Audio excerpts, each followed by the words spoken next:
Kung maaalala po ninyo, dun kay Congressman Arnie Teves, na gawan naman ng paraan ng ating DFA na maiuwi yung si Congressman dito sa Pilipinas. At hanggang ngayon, nananatili pa siya dito sa atin.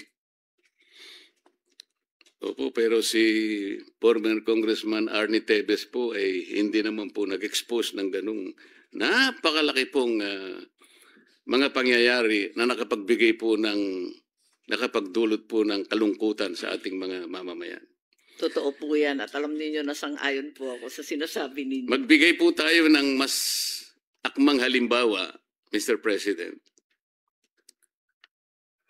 Section 17 po ng ating Republic Act 9851. Ito po yung Philippine Act on Crimes Against International Humanitarian Law, Genocide, blah, blah, blah. Sa Section 17 po, Mr. President, sinasabi, the state, ang Pilipinas po, shall exercise jurisdiction over persons, whether military or civilian, suspected or accused of a crime defined and penalized in this Act, regardless of where the crime is committed, provided any one of the following conditions is met. Una, the accused is a Filipino citizen. The accused, regardless of citizenship or residence, is present in the Philippines, or the accused has committed the said crime against a Filipino citizen. Ito po yung bone of contention. In the interest of justice, the relevant Philippine authorities may dispense with investigation or prosecution of a crime punishable under this Act if another court or international tribunal is already conducting the investigation or undertaking the prosecution of such crime. Instead, the authorities may surrender or extradite suspected or accused persons in the Philippines to the appropriate international court, if any, or to another state pursuant to the applicable extradition laws and treaties. Mr. President, anong bahagi po nung binasa ko ang nag-apply kay former President Rodrigo Duterte? Kapakiwari ko po, wala. Ngunit, ang pagkasabi nung dating DOJ Secretary Remulla na ito ang nagbibigay daan para sa pag-aresto, sa kidnap at sa extraordinary rendition ni President PRRD without any warrant of arrest or any order issued by a Philippine court. So, in my opinion po, and clearly from the transcript of the investigation conducted by this body, then Secretary Remulla appeared to be of the stance that an administrative arrest can be done under the word surrender. This is a case of first impression. There is nothing in our laws that convinces me that this is the case, and because of that, I filed a case against him for usurpation of judicial functions, arbitrary detention, grave threats, grave misconduct, conduct prejudicial to the best interest of the service, at the Ombudsman, who almost instantly dismissed it. It's now pending in the Supreme Court with certiorari and other cases. What is the participation, if any, Mr. President, of the Department of Foreign Affairs in the entire exercise? Because the discussion has been whether this is extradition or surrender, the primordial question would be whether there exists a bilateral extradition treaty between the foreign state and the Philippines, such that it allows a request for extradition. So what was the position taken by the DFA? Did the DFA lift its finger in the entire process, like advising an agency or a person or any office from undertaking the whole exercise, considering our jurisdiction? Inasmuch as to their mind, there was no extradition treaty of the Philippines with both the Kingdom of Dubai as well as the Netherlands. the Netherlands, the DFA states that the ICC judicial process lies outside its mandate and does not form any part of its obligations under Philippine extradition law because the extradition request was never made. There is no extradition treaty. Hence, it's outside of the ambit of foreign policy. Yes, Mr. President. The law says surrender or extradite. There is no extradition treaty existing between our country and Netherlands. And there is also any other treaty na applicable dito kasi kung hindi po ako nagkakamali, 2 taon na po tayong nag-withdraw sa Rome Statute. Even that one, they cannot benefit from that. So what is the difference really between surrender and extradition? Except for the spelling. To my mind, surrender is unclear because there is no well-delineated definition or process in our laws. Extradition, on the other hand, is fairly clear-cut. In any case, what appears to be clear is that with extradition, there should be, in all cases, a filing of a petition by the DOJ and the RTC. The RTC should issue summons, and thereafter, if it sees fit, issue a warrant for the arrest of the accused. All of this did not occur. DFA further states that the ICC is not a sovereign state. Hence, any request for the surrender of a person to it will not be handled by the DFA, but by the law enforcement authorities. So that appears to be the situation with the kidnapping, as it were, of former President Duterte. Mr. President, when the former president was arrested in March this year, he was arrested and detained shortly at the Villamor Air Base until he was turned over to the ICC in The Hague, Netherlands. Yun po yung nangyari. Tama po? Yes, tama po. Ang sabi po ng ating pamahalaan, we simply cooperated with the Interpol, not with the ICC. Is that correct? Yun po ang dahilan nila, pero maliwanag na yung Interpol hindi na naman nagbigay ng anumang red alert. Ang pagkakaalam ko po, although hindi naman official po na inamin, yung ICC po ay nag-issue raw ng warrant of arrest against the former president. Tama, wala po, kundi simpleng diffusion notice lang po ang pinamigay. Na napakaliwanag dun sa diffusion notice na kinakailangan ng warrant of arrest na manggagaling sa mga authorized court. But Mr. President, may hawak nga po silang kopya ng warrant of arrest pero wala po sa papel. Nandun lamang sa cellphone ni General Torre at the time. Tama. Yun din ang sinabi. Yun din ang salaysay ni General Torre na pinakita daw niya sa cellphone at lumipas ang ilang oras bago binigyan ng maayos at hard copy, ika nga. Kung Interpol po ang pinagbigyan ng ICC and the Interpol is the one to serve the warrant of arrest to the former president, which office is the local counterpart of Interpol in this country, Mr. President?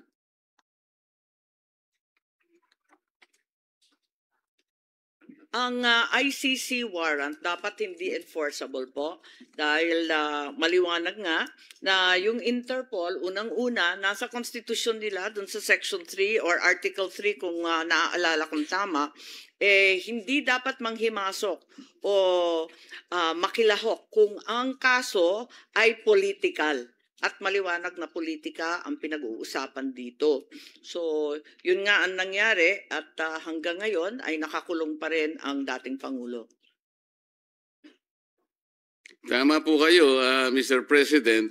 Yung diffusion kasi, ang pagkakaalam ko, it is an informal international alert circulated through Interpol channels to request cooperation from member countries.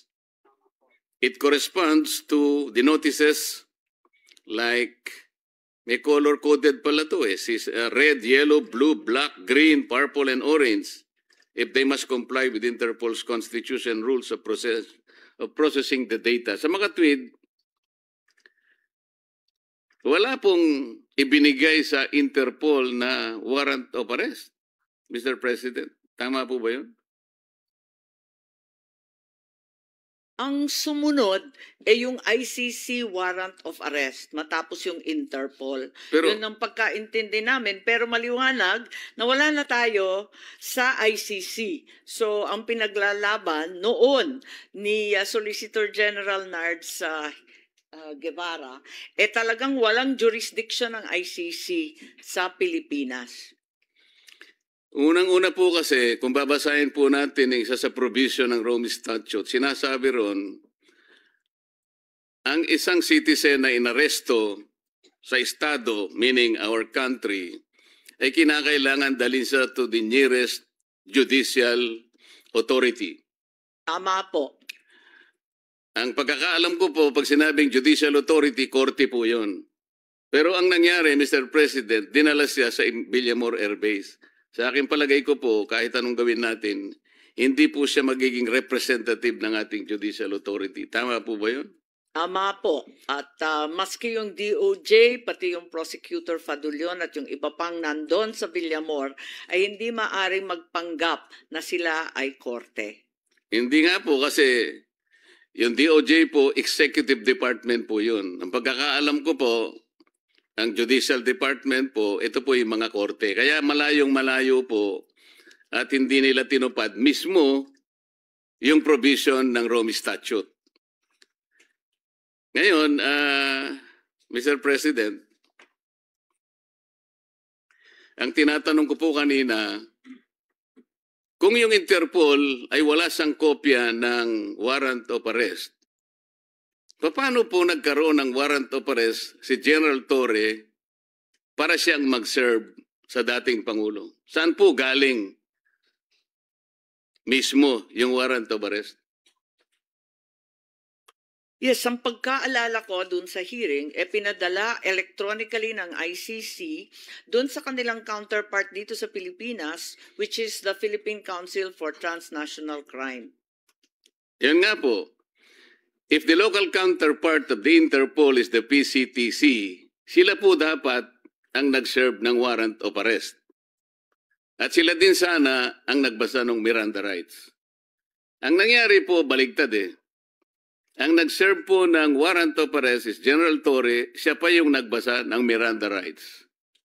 So hindi po nasunod yung tuntunin mismo na binabanggit nila, Mr. President. Tama po. At nagtaka rin po kami kasi ang nakita natin, yung nandun, si General Torre, sabay nung sinasabing Special Envoy, Ambassador Lacanilaw. At siya bigla ang may hawak ng ICC warrant at siya rin ang sumama kay dating Presidente Duterte hanggang sa The Hague. Pinagtatakahan po dahil yung NCTC ay walang alam sa pag-a-appoint niya at pagbibigay ng otoridad sa kanya. So sa mga tweet po, maski na sa ating local jurisdiction, Mr. President, yung pong mga subpoena o mga court order, lahat po ng order ng korte, ang sheriff po ang nagdadala. Nagpapatulong lang siya sa pulis kung kinakailangan, pero hindi po pwedeng mawala yung sheriff. Dito po sa pangyayaring ito, yung sheriff, dapat yung executive order ay executive director ng PCTC. Ang nag-serve ng warrant at siyang dapat na nagbasa ng Miranda warnings. Tama po. Tama po. Lahat linabag po mula sa konstitusyon hanggang sa international law hanggang sa sariling batas ng ating bansa. Wala po bang sinabi o ginawa ang DFA, Mr. President? Alam po nila na ito'y tahasan na paglabag sa karapatan ng isang mamamayan. Huwag na nating sabihin siya ay dating Pangulo, kahit na po hindi dating Pangulo. Lahat po ng mamamayang Pilipino ay saklaw ng karapatan na nasasaad sa ating saligang batas. Lalong-lalo na po yung sinasabi nating no person shall be deprived of life, liberty, and property without due process of law. Dito po, talagang walang due process. Nagsalita po ba o gumawa man lang ng aksyon ang DFA sa anumang kaparaanan para ito'y maipaalam natin do sa grupo ng mga tao o opisina na gumawa ng bagay na ito laban sa dating Pangulong Rodrigo Duterte? Ang tanging nagawa lamang ng DFA, pagkat sila na rin ang huling nakaalam ng mga pangyayari, ay yung mga welfare check nung dumating na sa detention center ng The Hague ang dating Pangulo. Dahil ang tumayong kinatawan ng DFA pati ng NCTC ay si Ambassador Lacanilao. Yung welfare check, ginawa ng DFA tulad ng ginagawa nila para sa iba't ibang kababayan natin sa ibang bansa, para sa physical, mental health, legal status, communication sa pamilya, humanitarian aid, access to counsel, at iba't iba pa. May base ito sa iba't ibang batas, pati international law at mga tratado natin. Subalit, ang alam ko, tinutulan po ito ng Duterte family, pati ng kanyang abogado, si Attorney Kaufman po. Yung po binabanggit ninyo, Mr. President, ay pagkatapos na ng pangyayari. Ang sinasabi ko, yung habang nangyayari, while the process is ongoing, ano po yung ginawa kung meron man? Ano ang sinabi kung meron man ng DFA dito sa ongoing and developing story? May kaugnayan nga po sa dating Pangulo mula sa kanyang pagkaka-aresto and brief detention in the Villamor Air Base until his eventual turnover to the Hague, Netherlands. As a principal agency of government, gusto naming malaman, meron po ba kayong in-advise man lang? Meron kayong ginawa? Kung meron man,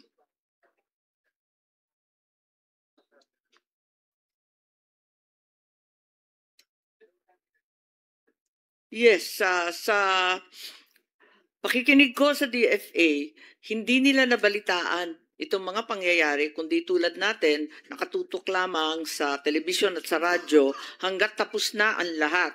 At sila ay pumasok lamang nung nandun na sa The Hague.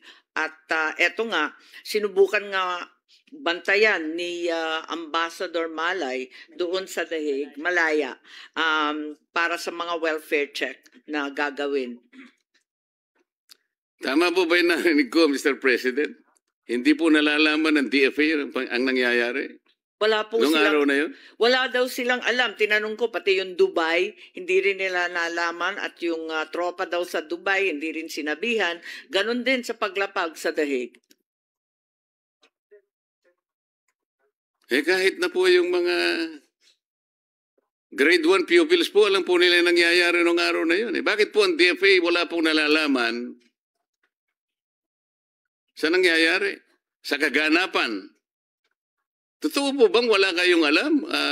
O may nalalaman kayo, ayaw nyo lang makialam, natatakot kayo, nag-aatubili kayo, nag-aalala kayo? Kasi kung ganun po ang ating behavior,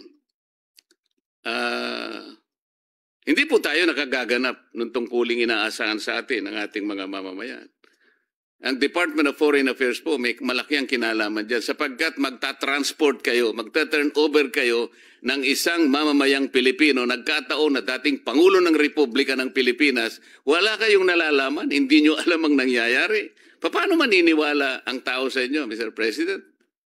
Siguro hindi tama yung unang sinabi kong hindi nalalaman kasi tulad nga ng sinabi, nakikita naman sa telebisyon at sa radyo. Subalit, sila'y nanonood lamang pagkat ang totoo, linihim ang mga pangyayari ito. Di ba po, binanggit ni Secretary John Vic Remulla na ito ay group effort ng iilang katao lamang.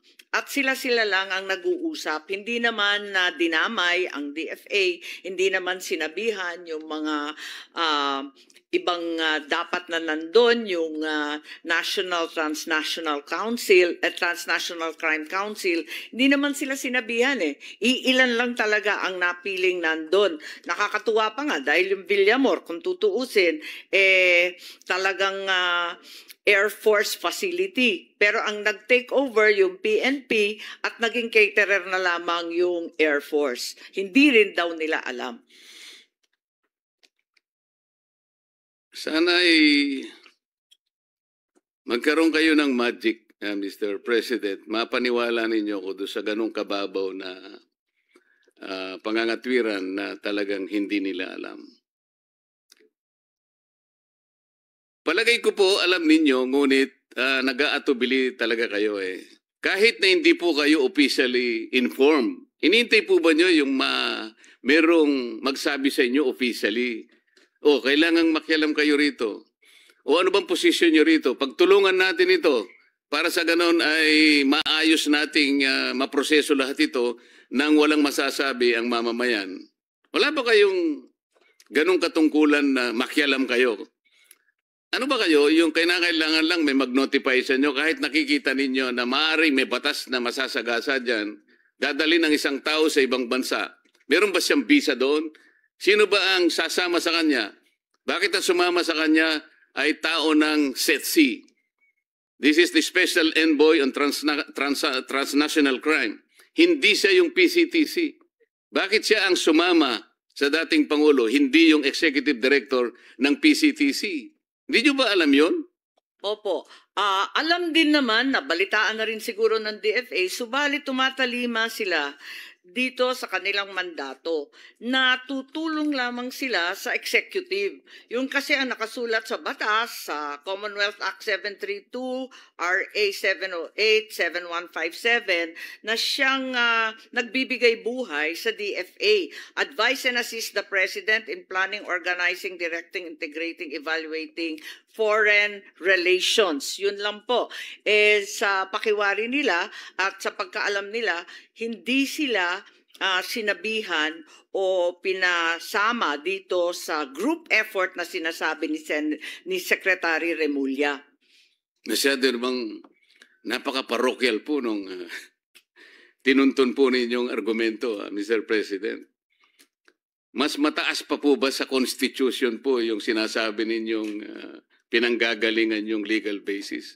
Ang sinasabi po sa Constitution dapat magkaroon ng due process ang isang mamamayan, lalo na kung ang pinag-uusapan ay yung kanyang buhay, yung kanyang kalayaan, at ang kanyang mga tinatangkilik. Yun po yung fundamental provision. Dadalhin nyo ang isang mamamayan doon. Hindi po ninyo naisip na kasangkot kayo roon. Meron kayong responsibilidad para sa ganon ay madinig man lang kayo. Sapagkat meron kayong kaugnayan sa pangyayari at sa mangyayari ito sa tao na kanyang dadalhin sa ibang bansa. Tama po? Yes, ang problema, Mr. President, Majority Leader, Senator Marcoleta, ang problema talaga yung mismong ahensya na siyang binigyan ng tuntunin na ipagtanggol ang due process at ang karapatang pantao ng bawat Pilipino ang siyang lumabag sa batas at sa ating konstitusyon. Sana yung DOJ ang gumawa po niyan. Hindi po yung DFA ang maaari nating sisihit sa pagkakataong ito. Mr.